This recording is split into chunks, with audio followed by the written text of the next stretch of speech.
नमस्कार दोस्तों, ट्रिकी गुरु अमित गुप्ता के YouTube चैनल में आज आपका बहुत बहुत स्वागत है। और आज मैं आपके लिए लेकर आ गया हूं यूपी पुलिस परीक्षा को ध्यान में रखते हुए टॉप 5 रीजनिंग के ऐसे प्रश्नों की दूसरी सीरीज, जिन प्रश्नों को हम लोग हल करेंगे बिल्कुल ट्रिकी अप्रोच के साथ। और इसी अप्रोच के साथ अगर आप परीक्षा में प्रश्न को हल करते हैं तो परीक्षा हाल में आप अपने अमूल्य समय को बचा पाएंगे और पूरा स्कोर कर पाएंगे। तो देखिए, पहला प्रश्न है कथन के रूप में और निष्कर्ष के रूप में। इसमें कहा जा रहा है कि कथन में कह रहा है कि गेटवे ऑफ इंडिया मुंबई में है। तो बात तो सही है, गेटवे ऑफ इंडिया मुंबई में है और मुंबई जो है वो भारत में है। देखिए, सारा जो गेटवे ऑफ इंडिया है, सारा का सारा गेटवे ऑफ इंडिया वो कहां है?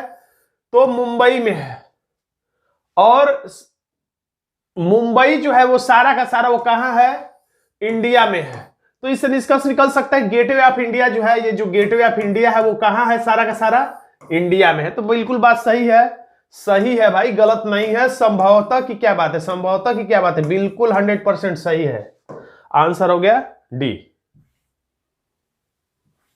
अगला प्रश्न है, उस संख्या युग्म का चयन करें जो बाकी सबसे अलग है। यानी भिन्न छांटना है, विजातीय छांटना है, अलग छांटना है, ऑड वन आउट वाला ये प्रश्न है। तो आप देखिए और बताइए। तो देखिए, ऐसे प्रश्नों में आपको वर्ग घन तो याद रहना चाहिए, क्योंकि आजकल के परीक्षा में जो प्रश्न पूछे जा रहे हैं वो वर्ग घन पर आधारित रह रहे हैं। वर्ग घन याद होगा तो आपको गुणा भाग नहीं करना पड़ेगा। आप तेजी से इस उत्तर को पकड़ पाएंगे, प्रश्न की प्रकृति पकड़ पाएंगे कि किस पैटर्न पर, किस प्रकृति पर यह प्रश्न है। और दूसरा, उतनी ही जल्दी आप आंसर भी ला पाएंगे। अगर वर्ग घन याद नहीं तो आंसर तो आपके आएंगे, लेकिन अपेक्षाकृत आपका समय ज्यादा लग जाएगा। तो देखिए, ये क्या है? 3 का ये घन है, ये 5 का, ये 9 का घन 345 न होके 43 होता है। तो इसलिए हमारा आंसर हो जाता है ए ही गलत है। इसमें असंगत छाटना, संगत फिर से छाटना है। बताइए कौन सा अलग है? तो ये भी वर्ग और घन के आधार पे। देखिए, जो ही प्रश्न आया करे थोड़ा वीडियो को रोक दिया करिए, क्योंकि मैं रुकूंगा तो वीडियो लंबा हो जाएगा। आप उसके बाद प्रश्न लगाइए, रफ फिल लेकर बैठिए। थोड़ा सा आप अपने आप को समय दीजिए, 10 सेकेंड, 20 सेकेंड, 1 मिनट, उसके बाद ही वीडियो को आगे बढ़ाया करिए। तो देखिए, आपको दिख रहा होगा जैसा कि ये भी वर्ग है, ये भी वर्ग है, ये भी वर्ग है, लेकिन ये कोई वर्ग नहीं है। 14, 15 और ये 16 का वर्ग है।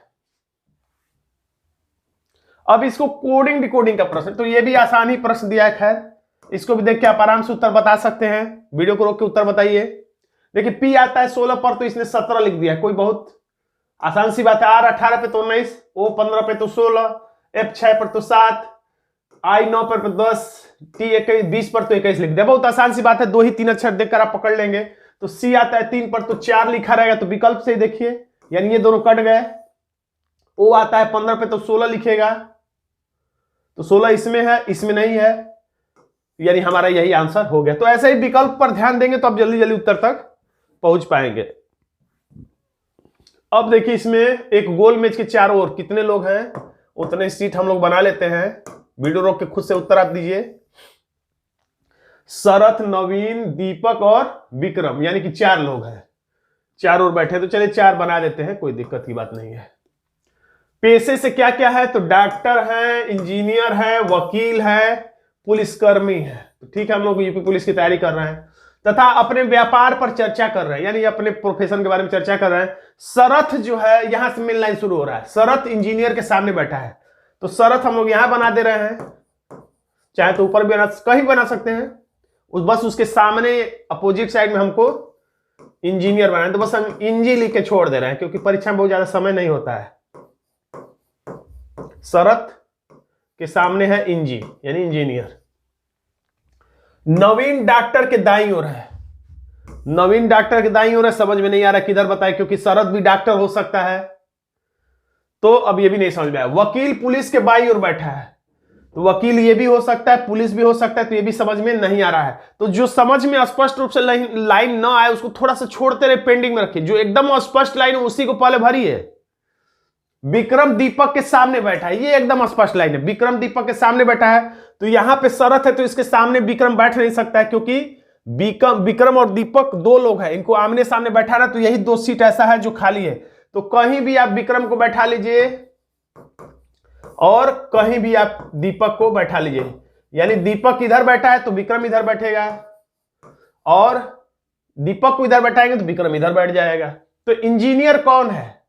तो इंजीनियर कौन है देख लीजिए, शरत दिख ही रहा है, दीपक दिख ही रहा है, विक्रम दिख ही रहा है, इंजीनियर ही नहीं दिख रहा है। तो इंजीनियर और कौन सा नाम नहीं दिख रहा है ऊपर से, शरत नवीन, शरत दिख रहा है, नवीन नहीं दिख रहा है, तो यानी यही नवीन कौन है, इंजीनियर। बहुत आसान सा घुमावदार प्रश्न, ऊपर की लाइन में जो उलझ के रह जाएगा वो थोड़ा उत्तर तक देर से पहुंचेगा, लेकिन जो प्रश्न पूछ रहा है उसको बताना बिल्कुल यहां पर आसान है कि नवीन यहां पर क्या है, इंजीनियर है।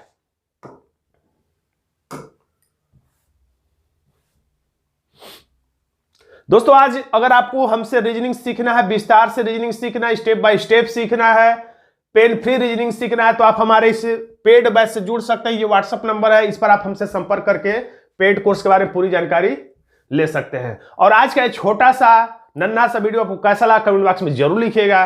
वीडियो अच्छा लगा तो वीडियो को लाइक कर दीजिएगा, इसे अपने दोस्तों में शेयर कर दीजिएगा, और चैनल पर नए तो चैनल को सब्सक्राइब करना मत भूलिएगा। धन्यवाद दोस्तों।